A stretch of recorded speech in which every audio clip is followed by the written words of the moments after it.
ॐ नमः सिद्धेभ्यः।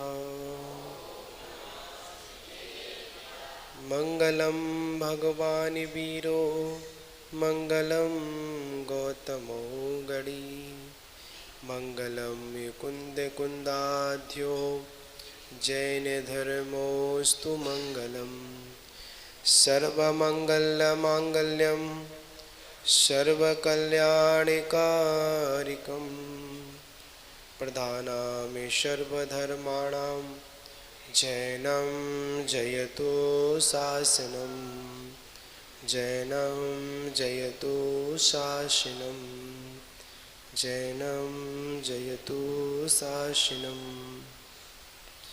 अनंतानंत सिद्धे परमेष्टि भगवान की, प्रथम तीर्थंकर आदिनाथ भगवान की, नेमिनाथ भगवान की, पारसनाथ भगवान की, परम पूज्य आचार्य गुरुदेव विक्सवाच आचार्य आदि सागर महावीर कीर्ति विमल सागर जी गुरु महाराज की, परम पूज्य तपस्वी सम्राट आचार्य गुरुदेव विक्सवाट सन्मते सागर जी गुरु महाराज की, परम पूज्य परंपराचार्य सिख स्वार सौभाग्य सागर जी गुरु महाराज की, अहिंसामय विश्व धर्म की,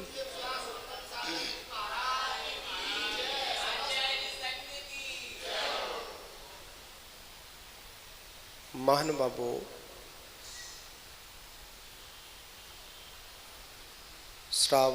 श्रावण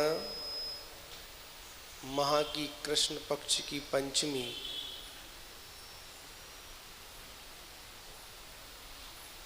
के दिन साधु जिस स्थान पर पहुंच नहीं पाते हैं, किसी कारणवश, तो वह आज पंचमी के दिन जहां पहुंचना होता है, जैसी भी स्थिति हो, उस स्थिति में अपना वर्षा योग स्थापित कर लेते हैं और दिशाओं की मर्यादा को लेकर 4 माह के लिए एक स्थान पर रुककर अपनी आत्म साधना की ओर अग्रसर होते हैं। वास्तविकता में देखा जाए,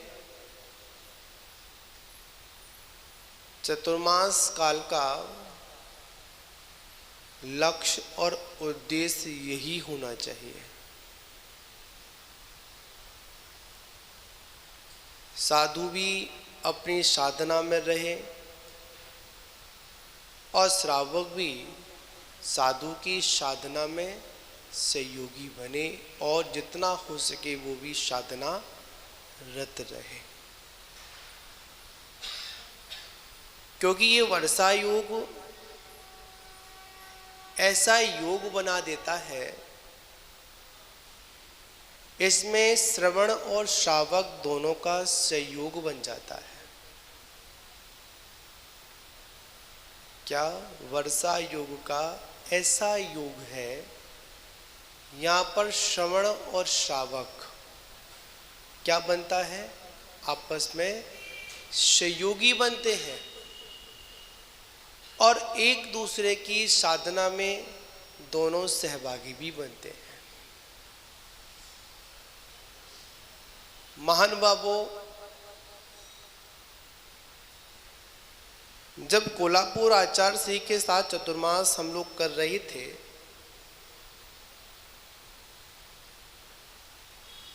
तो आचार्य महाराज ने वर्षा योग प्रारंभ होने से पूर्व जितने भी संघ में त्यागी थे, जितने भी पिछियां थी, जितने भी गुरुजन थे, उन्होंने एक ही बात कही, अगर ये 4 महीने में अगर आप साधना करने से वंचित अगर रह गए, तो आपके उन 8 महीनों का कोई भी महत्व नहीं होगा। वास्तविकता में 4 महीने श्रवण और श्रावक के लिए बड़े ही महत्वपूर्ण होते हैं। डाल से चूका बंदर और चौमासे काल से चूका हुआ किसान कभी भी अपने को संभाल नहीं पाता है, क्योंकि ये वर्षा काल ऐसा योग आता है,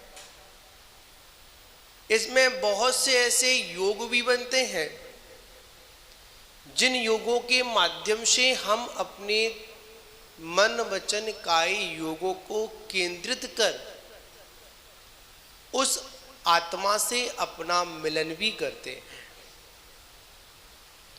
सारे व्यापार चतुर्मास काल में कैसे पड़ जाते हैं?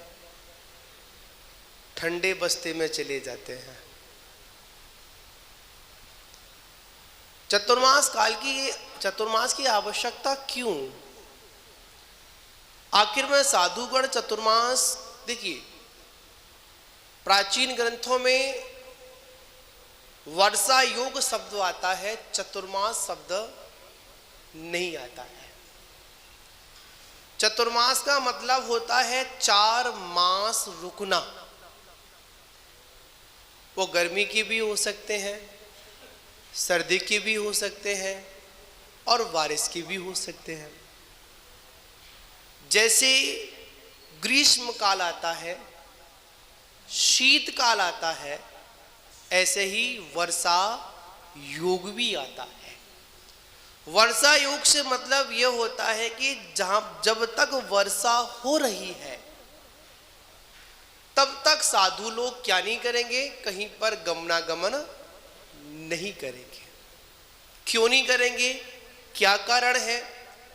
उसका मात्र यही कारण है, जब पानी गिरता है, जब बारिश होती है तो भूमि उपजाऊ हो जाती है, अंकुर वहां पर फूटना प्रारंभ हो जाते हैं, जगह जगह पर हरी घास की वृद्धि हो जाती है, अनंत सन्मूर्छन जीव भी उत्पन्न हो जाते हैं।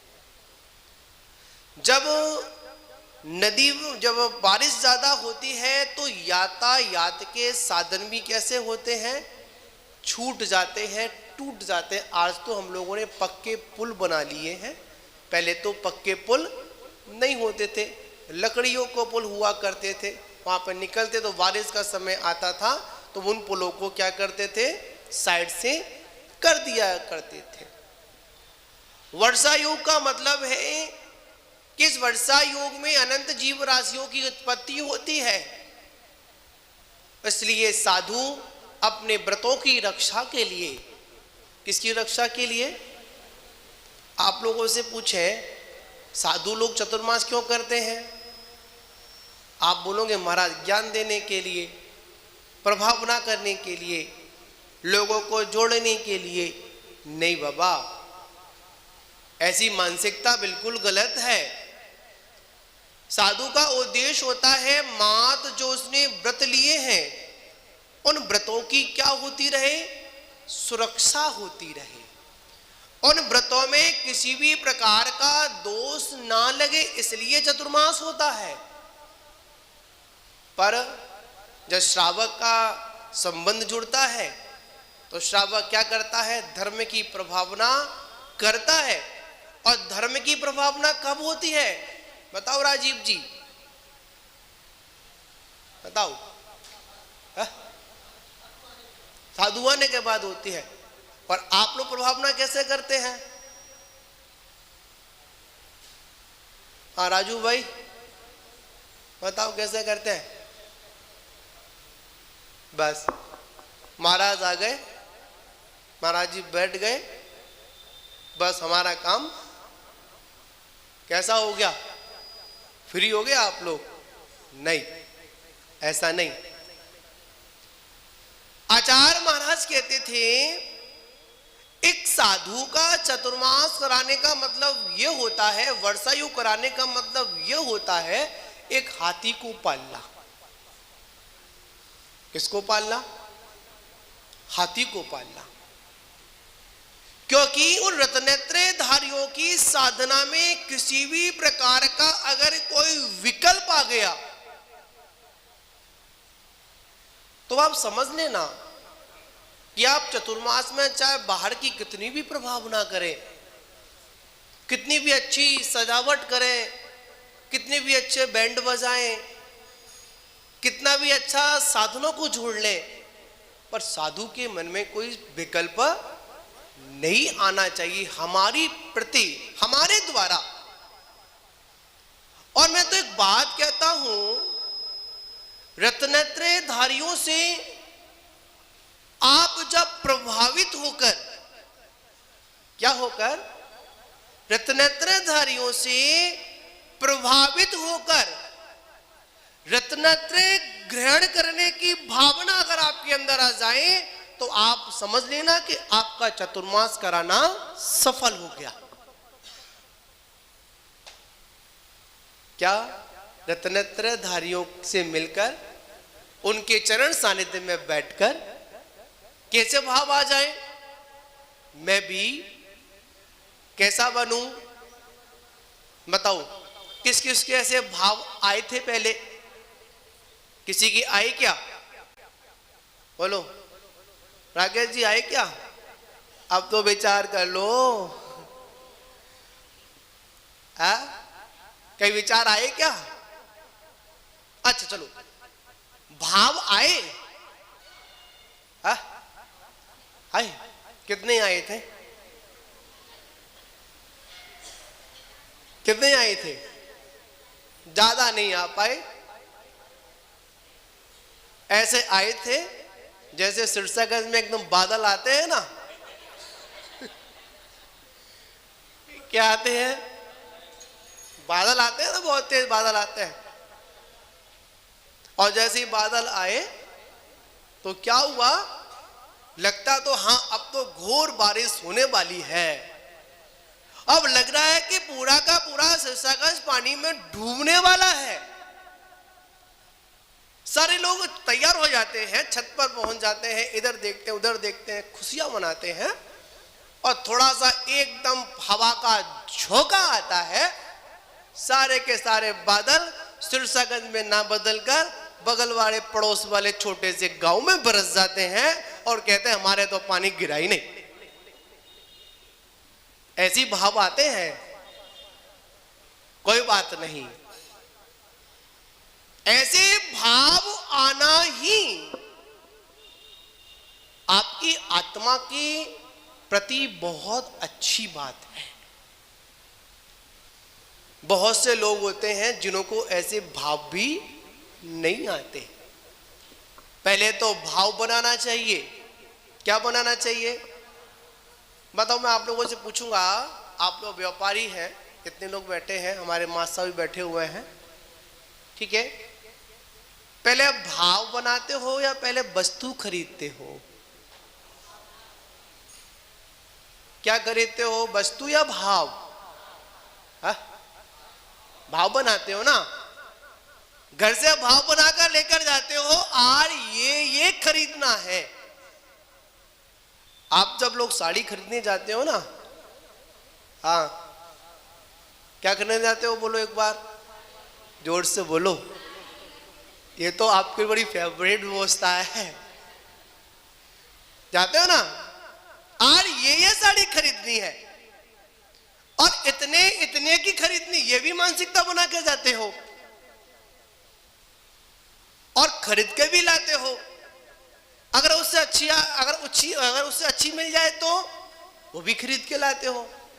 उसी प्रकार हम भी अपने जीवन में मोक्ष जब मिलेगा कोई बात नहीं, कम से कम मोक्ष जाने के भाव तो अपने अंदर हमेशा होने चाहिए। हमारे मोक्ष के भाव तो नहीं होते हैं, मोह के भाव तो हमेशा प्रतिदिन कैसे होते हैं, उठते रहते। महान बाबू, वर्षा योग का समय है, अब हम भी तैयार हो चुके हैं। क्या हो चुके हैं? तैयार हो चुके हैं। अभी तो ये कह रहे थे आए हैं, तो अब जाएंगे कहाँ? अब तो करना है, आज पंचमी का दिन है, अब तो भैया कहीं भी जा भी नहीं सकते हैं। तो इसलिए हमने सोचा चलो आज अपने पहले केस नोसों का लोचन ही कर लेते हैं। चतुर्मास की शुरुआत हो चुकी। क्या हो गई? एक बार चतुर्मास के समय केस नोच किया। एक व्यक्ति आए और बोलते महाराज आप लोग केस नोच करते हो, आपके दर्द नहीं होता? क्या बोला? आप केस नोच करते हैं, आपको तकलीफ नहीं होती? मैंने कहा एक बार करा के देख। क्या बोला? क्यों राहुल भाई? एक बार, सिर्फ एक बार करा के देख, पता चल जाएगा दर्द होता है या नहीं होता है। श्रावक भी अपने केसों की कटिंग कराता है, पर राग के लिए कटाता है। मैं सुंदर लगूं इसलिए कटाता है, बालों को छोटा इसलिए कराता है, मेरे चेहरे पर अजीब सी सुंदरता आए। पर मुनराज अपने केसों का केस नोच इसलिए करते हैं क्योंकि अब मैं देखूं मेरी आत्मा में बल कितना है, मेरा शरीर से राग कितना है। रागी व्यक्ति अपने बालों की कटिंग कराता है और बैरागी व्यक्ति अपने बालों की कटिंग नहीं कराता है, अपने बालों को घास फूस की तरह समझकर उनको उखाड़कर फेंक देता है। कोई भी उनके चेहरे पर कोई भी मलिनता नहीं होती। तो महानुभावों, इसमें कोई चतुर्मास के कोई केस नोच कराने का इच्छुक है क्या? है कोई? चलो भाव ही बना लो। भाव है सीआईडी जी? हाँ, सीआईडी का भाव है। अगर ये ऐसे ही चतुर्मास कराते रहे तो एक समय ऐसा आ जाएगा इनका भी चतुर्मास आपको कराना पड़ेगा। याद रखना बड़ी महत्वपूर्ण बात होती है कि जो साधुओं का चतुर्मास कराता है, जो साधुओं की सेवा में लगा रहता है, अरे मनुष्य थोड़ो आगे चलकर उसकी देवता भी क्या करते हैं, उनकी सेवा किया करते हैं।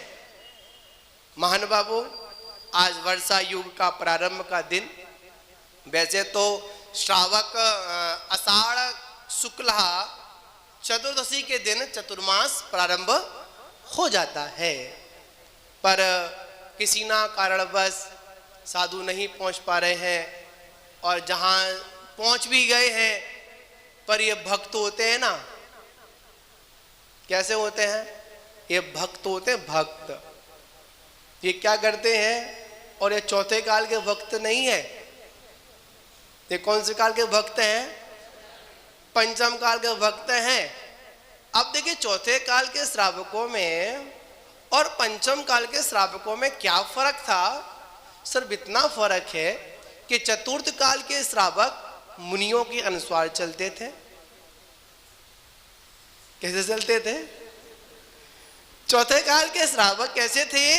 मुनियों की आज्ञा के अनुसार, जिनेंद्र की आज्ञा के अनुसार चलते थे। और आज के, ये तो नहीं बोलूंगा आप बोलो आज्ञा में चलाते हैं, पर आप तो ये जरूर कहूंगा महाराज थोड़ा सा, ज्यादा नहीं, कितना सा, थोड़ा सा क्या हो जाओ, सेट हो जाओ, एडजस्ट हो जाओ, हमारा निवेदन है। तो महाराज कहते हैं हमारा क्या बिगड़ रहा है? अगर किसी श्रावक का अगर भला हो रहा हो तो मैं क्या फर्क पड़ रहा है? हम भी बड़े होशियार हैं, हम भी कभी सारी चीजों में लगेगा कि हम आपके साथ हैं, पर हम भी अपनी साधना के साथ कभी समझौता नहीं करते हैं। श्रावक एक समय के लिए अपनी मर्यादा को भूल सकता है, पर साधु कभी अपनी मर्यादा का उल्लंघन नहीं करता है। इसलिए हमने सोचा कोई बात नहीं, आप चाहे कलश स्थापना 22 को करो, चाहे 18 को करो, और चाहे दिवाली वाले दिन करो, हमको जो करना है हम अपना तो कर ही लेंगे। तो महानुभावों, आज हम सभी लोग मिलकर, और एक बात और है, जिस प्रकार साधु का 4 महीने का चतुर्मास वर्षा योग होता है, उसी प्रकार श्रावकों का भी 2 महीने का वर्षा योग होता है। श्रावण माह का और भादो माह का 2 महीने श्रावक भी क्या करता है, साधु के साथ मिलकर साधना करता है। तो महान बाबू, हम लोग इस वर्षा योग में ज्ञान साधना करेंगे। पहला लक्ष्य हमारा क्या है, ज्ञान साधना, स्वाध्याय, जिनवाणी का रसोस्वादन। और याद रखना, कुछ भी काम आएगा या नहीं आएगा, पर जब भी आपके काम में अगर आएगी तो जिनवाणी के वचन ही काम आएंगे और कुछ भी काम नहीं आएगा। जब छोटे थे, आप लोगों ने सुना, हमारे गुरुजन बताते थे, हर चीज बढ़ सकती है, पैसा बढ़ सकता है, जमीन बढ़ सकती है, नाते रिश्तेदार बढ़ सकते हैं, और इनको धन को हर कोई व्यक्ति चुरा कर भी ले जा सकता है। याद रखना, रातों रात व्यक्ति सड़कपति होता है, और रात जब बदलती है, सुबह जब उठती है तो क्या बन जाता है, करोड़पति बन जाता है। और कुछ समय के बाद जो करोड़पति होता है, राती रात चक्र का फिर समय का चक्र चलता है, वो रातों रात क्या बन जाता है, जहां होता है वहीं का वहीं हो जाता है। तो महान बाबू, ये सब समय की बात है, पर याद रखना, जिसके पास विद्या होती है, जिसके पास जिनवाणी के वचन होते हैं, वह कभी भी संसार में भटकने वाला नहीं होता है। तो महान बाबू, इस वर्षा योग में हम क्या करेंगे, महत्वपूर्ण क्या है, जिनवाणी की साधना, जिनवाणी का अध्ययन। मां जिनवाणी के पास जितना बैठेंगे, और एक बात याद रखना, 2 प्रकार की मां होती हैं, एक जननी मां होती है और एक जिनवाणी मां होती है। जननी मां क्या करती है, अपने बच्चों को लोरियां सुनाकर क्या कर देती है, सुला देती है। कौन सी मां, जननी मां। पर जिनवाणी मां क्या करती है, लोरियां सुनाकर अपने इस आत्मा को क्या कर देती है, जगाने का काम करती है। ये आप जननी मां 6 दिन तो बच्चे को सुबह टाइम से उठाने का काम करेगी। क्यों, स्कूल जाना है इसलिए। और 7वें दिन सो जा। कितने बजे? एक दिन एक बच्चे से पूछा, बता दिन कितने बजे होता है? उसने कहा सोमवार से लेकर शनिवार तक सुबह होती है 6 बजे। कितने बजे होती है? 6 बजे होती है। और संडे को बताओ कितने बजे होती है? हाँ, 9 बजे होती है। 9 बजे हो जाए, 10 बजे हो जाए। तो मैंने ऐसे कैसे बोला? बोला महाराज आप ही तो कहते हो जब जागो तभी सवेरा। आपने तो कहा, हमने तो नहीं कहा। तो महान बाबू कोई बात नहीं, जिनवाणी माँ आपको जगा रही है और हमारा कर्तव्य बनता है कि हम सभी लोगों को क्या करना चाहिए, जगना चाहिए, सचेत होना चाहिए। अगर हम जिनवाणी माँ से नहीं जग पाए तो याद रखना कर्म रूपी डंडा क्या है, खड़ा हुआ है, अब वो आपको जगाएगा। तो महान बाबू आपको बता दूं, वर्षा योग के समय हम सभी लोग यहाँ पर सिरसागंज में चतुर्मास के लिए उपस्थित हुए। एक समय ऐसा था 14 वर्ष हम पूर्व आचार्य श्री के सानिध्य में यहाँ चतुर्मास कर रहे थे, पर आज ऐसा संयोग बना कि हम उस समय पहले तो 2 पीछियाँ थीं, पर इस बार हम लोग सिरसागंज में कितनी पीछियाँ, 6 पीछियाँ क्या कर रही हैं, चतुर्मास कर रही हैं। ठीक है ना? तो करें नहीं करें बता दो, अभी कुछ नहीं बिगड़ा है, करें ना? ठीक है, हम लोग यहाँ पर चतुर्मास की आज क्रियाएं, क्योंकि चतुर्मास की क्रियाएं जो होती हैं वह शाम की सामायिक के बाद में संपन्न होती हैं। ठीक है ना। तो हम शाम की सामायिक प्रतिक्रमण के बाद सामायिक करेंगे और सामायिक के बाद अपनी दिशा बंधन कर क्या करेंगे, अपनी मर्यादा को ले लेंगे।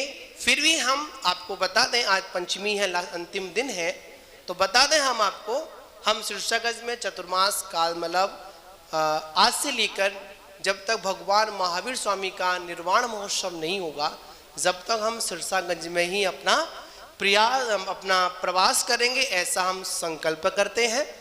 ठीक है ना। और साथ ही वैसे तो साधुगढ़ कहीं नहीं जाते हैं, जाने की आवश्यकता नहीं होती है। मुझे पता है कि सिरसागंज वाले कहीं जाने भी नहीं देंगे। ठीक है ना।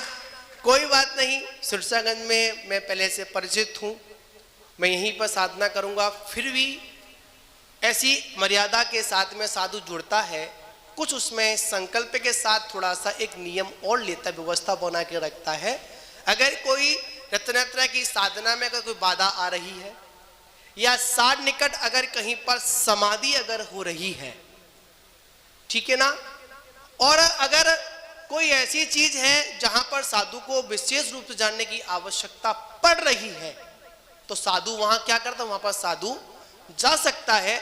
उस सारी मर्यादाओं को लेते हुए साधु क्या 35 किलोमीटर तक की क्या करता है, अपनी मर्यादा को रखता है। 35 किलोमीटर के एरिया में साधु कहीं पर भी विहार कर सकता है। हाँ, पर अगर समाधि का कहीं प्रसंग आता है, अगर किसी साधु की या किसी श्रावक की समाधि अगर हो रही है, अगर वहां से संदेश आता है कि महाराज आपको समाधि कराने के लिए आना है, तो मैं आपसे ही समाधि लूंगा, उसके विधान ऐसा होता है, पहले उसको यहां बुलाया जाए। अगर वो आने में अगर असमर्थ है तो साधु उस समाधि के कराने के लिए कितनी भी दूर क्या कर सकता है, अपना विहार कर सकता है। उसमें कोई चतुर्मास की पाबंदियां नहीं होती। ये भी मैं आपको क्लियर यहाँ पर कर देता हूं। जैसे विष्णु कुमार मुनि चतुर्मास कर रहे थे, कहां पर, मतलब चतुर्मास काल चल रहा था हस्तिनापुर में। कितने मुनराज, 700 मुनराज विराजमान थे। परमा मुनि रक्षा के लिए क्या किया, उन्हें चतुर्मास काल में सारी मर्यादाओं का उल्लंघन कर देते हैं। जहां तक है मुनि पद था, उसको भी विराम देकर एक 52 का रूप रखकर कहां पहुंच जाते हैं, उन 700 मुनियों की रक्षा के लिए पहुंच जाती चतुर्मास काल व्यवस्थाएं जो होती हैं। और ऐसा भी होता है, आजकल ऐसा तो नहीं होता, बताऊं मैं आपको, मथुरा में एक बार एक वर्षा योग में सप्त मुनराजों का आगमन हुआ। किसमें हुआ गौरव भाई, कहां पर हुआ, 7 मुनराज का आगमन हुआ। किसी भी श्रावक ने चौका नहीं लगाया। क्या नहीं लगाया, किसी भी साधु ने गुरु उपासना नहीं की। क्यों नहीं की, क्या कारण था, वर्षा का मुनराज कहां से आ गए। मुनराज का तो आगमन होता नहीं है, विहार होता नहीं है। कभी कभी अति ज्ञान भी हमारे लिए अहितकारी बन जाता है। क्या मुनराज कहां से आ गए, कैसे आए, बहुत सारे क्वेश्चन मार्क सामने आ जाते हैं। तो याद रखना, हमारे पास वृद्धि नहीं है। वो उन मुनराज के पास 4 रिद्धिधारी मुनराज थे, आकाश में गमन करने वाले मुनराज थे। उनके विहार से किसी भी जीव की विराधना नहीं होती है। इसलिए 4 रिद्धिधारी मुनराज को विहार कर चतुर्मास की भी आवश्यकता नहीं होती है। तो महान बाबू, हमारे पास वो रिद्धि तो है ही नहीं है। हम तो एक सामान्य से मुनि है, भी सामान्य से छोटे से साधक हैं, भगवान महावीर के मोक्ष मार्ग पर चलने का प्रयास कर रहे हैं। हमको रिद्धि नहीं है, कोई सिद्धियां नहीं है, पर एक लोग बस ऐसे ही जनवाणी का साधन करते हैं, साधना करते हैं, आत्म साधना में रत हैं। तो महान बाबू, आप लोगों से कहूँगा, आप लोग साधु की सेवा में जुड़े। और एक महत्वपूर्ण बात और कहूँगा आप लोगों से, ये समाज की जिम्मेदारी बनती है, अगर कोई बात अगर इधर उधर अगर आ रही है तो आप बिल्कुल भी झिझकना मत। क्या, बिल्कुल भी झिझकना मत। एक बार हमारे कान में आके बोल देना कि महाराज जी व्यवस्था ऐसे नहीं, ऐसे होना है, हम आपका पूर्ण रूप से आपका साथ देंगे, हम उसमें कोई किंतु परंतु नहीं करेंगे। ठीक है ना, ये बात हमारी है। हाँ, पर आपसे भी ये कहना है, हमारे संघ में साधुगण है, 2 मुनराज हैं, 3 माता जी हैं, ठीक है ना। और आचार्य कुंदकुंद स्वामी ने भी रहन सार में स्पष्ट कहा, हम गुरुओं की गुरु उपासना कैसे करें? तो आचार्य महाराज कहते हैं, जैसे मां अपने 7 मासा बच्चे को पालती है, जानते हो 7 मासा बच्चा कैसा, बहुत छोटा होता है, कैसे पालती, बड़ी सावधानी के साथ पालती है। उसी प्रकार हमारे नगर में कोई गुरु आ जाए, कोई त्यागी आ जाए, कोई मुनि आ जाए, तो श्रावक का कर्तव्य बनता है कि उस साधु की साधना उसी 7 माह से बच्चे की तरह भैयावर्ती के रूप में करें, जिससे आपको भी पुण्य आश्रव होगा और साधु की चर्या भी व्यवस्थित रहेगी। तो महानुभावों, ये सारा विषय साधना का समय आ चुका है। हम भी साधना के लिए तैयार हैं और आप भी, हम तो रहते ही हैं। और आपको भी ज्यादा कुछ नहीं करना है, कुछ ना कुछ नियम लेने हैं। क्या नियम लेने, क्या नियम लोगे? एक बार ऐसे एक प्रसंग पढ़ने को मिला, चतुर्मास काल प्रारंभ हुआ। एक श्रावक ने महाराज से कहा कि महाराज चतुर्मास काल प्रारंभ हो रहा है, मैं 1 नहीं 2 नहीं पूरे 4 नियम लूंगा। कितने नियम लूंगा? 4 नियम लूंगा। महाराज बोले, 1 नियम में व्यवस्था खराब हो जाती, तू 4 नियम लेगा? उन्हें क्या, अपने नियम बता। महाराज में नियम सुनो, मैं किसी राजा की लड़की के साथ में दोस्ती नहीं करूंगा। क्या नहीं करूंगा? राजा की लड़की के साथ में क्या नहीं करूंगा? दोस्ती नहीं करूंगा। महाराज, मैं उन सारी चीजों को छोड़ूंगा जिसको आप ग्रहण करते हैं, ठीक है ना। मैं मंदिर नहीं आऊंगा। और चौथा नियम नहीं लिया, महत्वपूर्ण नियम लिया, आज जो नियम लिए हैं इसके बाद फिर कभी कोई नियम लूंगा नहीं। भाई ऐसे भी नियम मत ले लेना। छोटे छोटे नियम ऐसे हैं, रात्रि में क्या नहीं करना, भोजन नहीं करना, दिन में ही भोजन करना। और वैसे पता है जैनियों को ये उपदेश नहीं है, पर क्या करें, देना पड़ता है, ठीक है ना। क्या, रात्रि में भोजन नहीं करना, कम से कम मुनराज जब तक है तो जमी कंद का त्याग करना, जब तक मुनराज है, चतुर्मास काल चल रहा है, जब तक अपने गले में जनेऊ धारण करना। क्या धारण करना? जनेऊ धारण करना। प्रतिदिन मंदिर आना, स्वाध्याय करना और 4 महीने तक अपनी रसोई को शुद्ध करना। क्या करना? शुद्ध करना। पता है इसमें क्या फायदा होगा?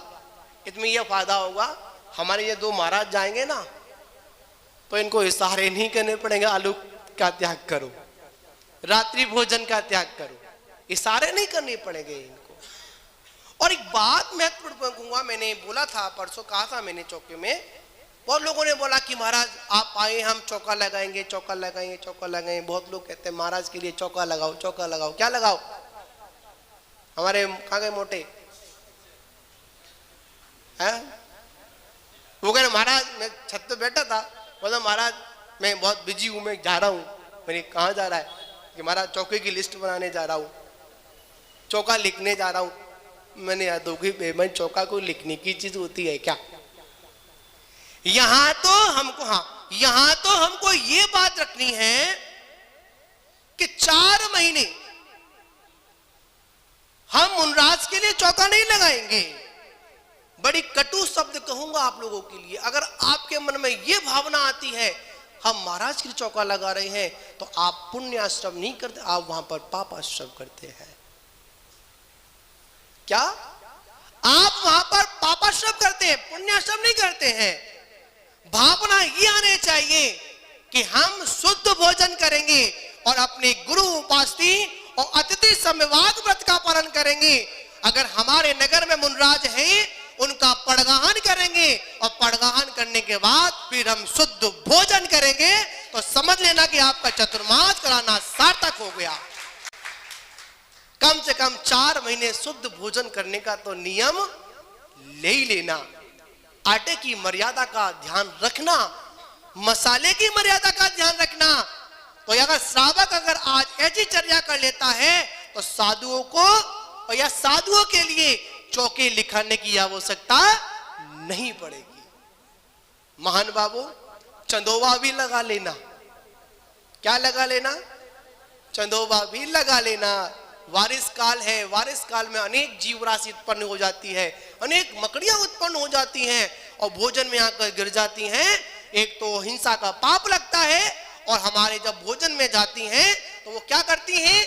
हमारे शरीर में रोग भी पैदा कर देती हैं। तो महान बाबू, ये चतुर्मास काल की व्यवस्थाएं हैं। तो मैं तो यही कहूंगा, कोई प्रोग्राम हो या ना हो, कोई प्रोग्राम हमने बहुत किए और करते भी रहेंगे। बहुत बड़ी प्रभावना, बाहर की प्रभावना बहुत हम लोगों ने की, पर चतुर्मास में कम से कम ऐसी प्रभावना करो, कम से कम आप 4 महीने के लिए शुद्ध भोजन क्या करें? शुद्ध भोजन करने का नियम लें, व्रती बने, कम से कम 4 महीने के लिए बन जाएं। और 4 महीने के लिए ना बन पाए, जब मन में आए तब व्रती बन जाएं। और व्रती जब बनोगे तो शुद्ध भोजन करोगे। और संग में जो नगर में मुनराज हैं, और एक बड़ी महत्वपूर्ण बात बताऊं, क्योंकि समय आज ज्यादा लूंगा थोड़ा सा, क्योंकि चतुर्मास का समय है, बड़ी महत्वपूर्ण आप लोगों से कहूंगा बात में आप लोगों से आज। अगर आप ये नियम ले लेते हैं कि मुनराज के पड़गान के बाद, किसके बाद?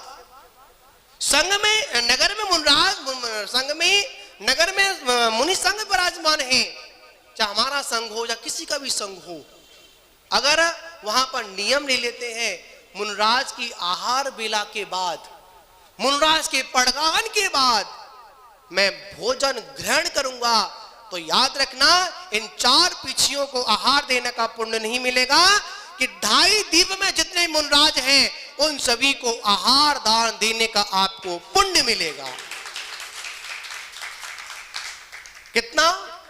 कितने मुनराज हैं? 3 कम 9 करोड़ मुनराजों को आहार दान देने का पुण्य मिलेगा। क्या नियम लेकर? एक छोटा सा नियम लेकर। तो महान बाबू, आप लोगों से मैं इतना ही कहूंगा, कहना तो बहुत है, अब तो चतुर्मास में आपसे कहता ही रहूंगा, मैं भी कहता रहूंगा और आपकी भी क्या करता रहूंगा? सुनता रहूंगा। अब तो आपको भी सुनना है और मुझे भी आपकी बात को समझना है। आप बोलेंगे, मैं समझूंगा, फिर आपको समझाने का प्रयास करूंगा। तो महान बाबू, आप सभी लोग अपने जीवन में जब वर्षा योग के समय में अपने जीवन को आनंद में करें, मंगल में करें, और ये वर्षा योग ऐसा वर्षा योग हो जिसमें हम सभी लोग कम से कम 4 महीने के लिए ऐसे चतुर्थ काल के श्रावक बस जाएं कि मुनराज के मन में कोई विकल्प नहीं आवे। ठीक है ना? जो भी स्वाध्याय का समय है वो स्वाध्याय भी करेंगे। अभी तो भैया थोड़ा सा काम चल रहा है, अभी तो मैं पता नहीं कहाँ बैठूंगा, यहाँ बैठूंगा या यहाँ बैठूंगा। गौरव भाई कब बैठूंगा? है ना? तैयार हो जाएगा ना? काम चल रहा है। बड़ी एक प्रशंसा है। आवाज किस चली गई? मुझे इस बार सिरसागंज आकर बहुत एक प्रशंसा हो रही है। एक ही बात मैं संघ वालों से बोलता हूं कि सिरसागंज अब जवान हो गया है। कैसा हो गया है? जवान इसलिए हो गया है क्योंकि इस समाज के युवा फिर पुनः इतने जागृत हो चुके हैं। और जिस समाज के युवा जब जागृत हो जाते हैं और उनका साथ देने के लिए जब वृद्ध भी उनके साथ जुड़ जाते हैं, तब युवाओं का और वृद्धों का जब साथ मिलता है तो धर्म की ध्वजा बहुत ऊंची जाती, इसमें कोई आश्चर्य की बात नहीं है। तो सिरसागंज कैसा हो गया है? युवा हो चुका है, सारी युवा शक्ति जागृत है। मैं उन सभी युवाओं से कहना चाहूंगा, चाहे वो बच्चे हों, चाहे वो बच्चियां हों, चाहे वो महिलाएं हों, चाहे वो पुरुष हों, चाहे कोई भी हो, चाहे हमारे बाबा जी क्यों ना हो और चाहे हमारी क्या नहीं हो, अम्मा जी क्यों ना हो, मैं तो ये कहूंगा 8 साल से लेकर 80 साल तक के जितने भी युवा हैं, कैसे हैं, 8 साल से लेकर 80 साल जितने भी लोग हैं, उन सभी से कहना चाहूंगा जीवन का कोई भरोसा नहीं। ये वर्षा योग मिला है, आज मिला है, अगली साल मिले या ना मिले कोई गारंटी हमारी नहीं है। किसकी गारंटी नहीं है? हमारी गारंटी नहीं है। जितना हो सके डूब जाओ वर्षा योग में, ज्ञान के में डूब जाओ, तभी हमारा जीवन सार्थक होगा। जय बोलो महावीर भगवान की।